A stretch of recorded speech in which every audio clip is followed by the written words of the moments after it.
Assalamualaikum warahmatullahi wabarakatuh.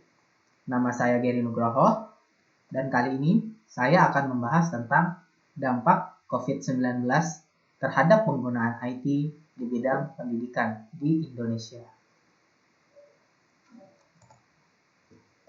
Pertama-tama pendahuluan. Apa sih COVID-19 itu?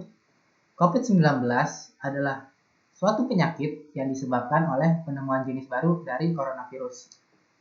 Penyebarannya ini terjadi melalui tetesan dari air liur atau dapat keluar melalui hidung ketika orang yang terkena virus batuk atau bersin. Sampai saat ini belum terdapat vaksin yang benar-benar dapat menyembuhkan penyakit ini. Dan juga per tanggal 16 April sudah di Indonesia sudah terdapat lebih dari 5.000 orang yang terkena penyakit ini atau positif coronavirus. Dan ada 469 orang diantaranya meninggal dunia akibat virus ini. Latar belakang. Nah, dari pendahuluan tadi, kita dapat mengetahui bahwa virus ini begitu mematikan. Sehingga pemerintah di Indonesia ataupun negara-negara lainnya mulai mengeluarkan anjuran atau aturan untuk menjauhkan diri dari kerumunan banyak atau saling menjauhkan diri dari banyak orang sehingga tidak terjadinya banyak kontak fisik antar orang sehingga virus ini tidak mudah menyebar. Kedua, nah karena terjadinya anjuran ini maka muncul permasalahan-permasalahan. Salah satunya akan kita bahas di sini adalah masalah terkait pembelajaran. Nah, karena banyaknya anjuran ini dan sehingga banyaknya sekolah diliburkan, kampus juga diliburkan, sehingga muncul masalah pembelajaran di mana kelas atau pertemuan tatap muka tidak dilakukan, sehingga diganti dengan melakukan kelas online. Nah, topik yang akan kita bahas di sini adalah topik tentang pembelajaran online. Nah, tujuan dari pembuatan makalah ini diharapkan nantinya para pelajar mendapatkan pembelajaran online sebaik dia mendapatkan pembelajaran di kelasnya nanti. Dan juga semoga dengan makalah ini nantinya diharapkan para pelajar dapat memilih atau mencari sistem pembelajaran online yang paling baik untuk dirinya. Nah, studi yang saya pelajari yaitu studi tentang novel coronavirus itu sendiri. Novel coronavirus itu apa sih? Pertama-tama mari kita bahas dulu tentang latar belakangnya. Latar belakangnya pertama itu terjadi di Wuhan, yaitu terjadi wabah pneumonia yang terkait dengan novel coronavirus yang disebut SARS-CoV-2. Nah, ini terjadi di Provinsi Wuhan, Cina pada Desember 2019. Setelah virus ini mulai dalam beberapa minggu, penyebarannya mulai menyebar ke seluruh Cina dan negara lain. Nah, karena penyebarannya cepat, sehingga WHO menamakan penyakit ini yang disebabkan oleh novel coronavirus sebagai Coronavirus Disease 2019 atau COVID-19. Nah, di sini yang akan saya bahas lebih lanjut adalah membandingkan sistem-sistem yang sudah ada dan mencari tahu manakah sistem yang paling baik. Nah, sistem yang saya bandingkan itu ada 4. Yang pertama itu aplikasi bernama Zoom, yang kedua aplikasi Google Classroom, yang ketiga Microsoft Teams, yang terakhir Google Meet. Nah, 4 aplikasi ini saya akan bandingkan berdasarkan permasalahan-permasalahan yang sudah saya rangkum ke dalam matriks ini. Masalah pertama yaitu dapat melakukan diskusi online melalui video conference dengan seluruh anggota. Nah, untuk masalah ini hanya Google Classroom yang tidak bisa melakukannya. Dikarenakan Google Classroom hanya berfokus pada pengumpulan tugas dan pemberian materi. Yang kedua, dapat melakukan diskusi secara pribadi antar anggota melalui video conference. Nah, di sini Zoom dan Google Classroom tidak bisa melakukannya.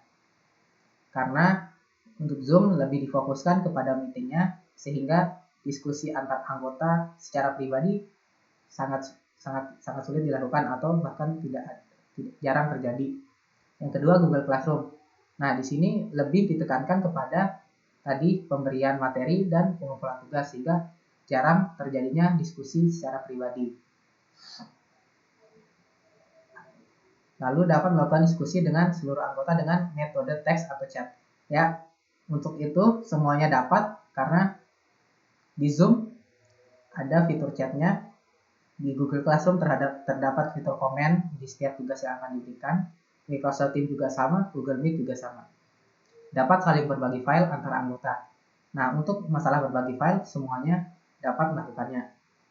Selanjutnya, dosen dapat memberikan tugas dan mahasiswa dapat melakukan pengumpulan tugas pada sistem tersebut.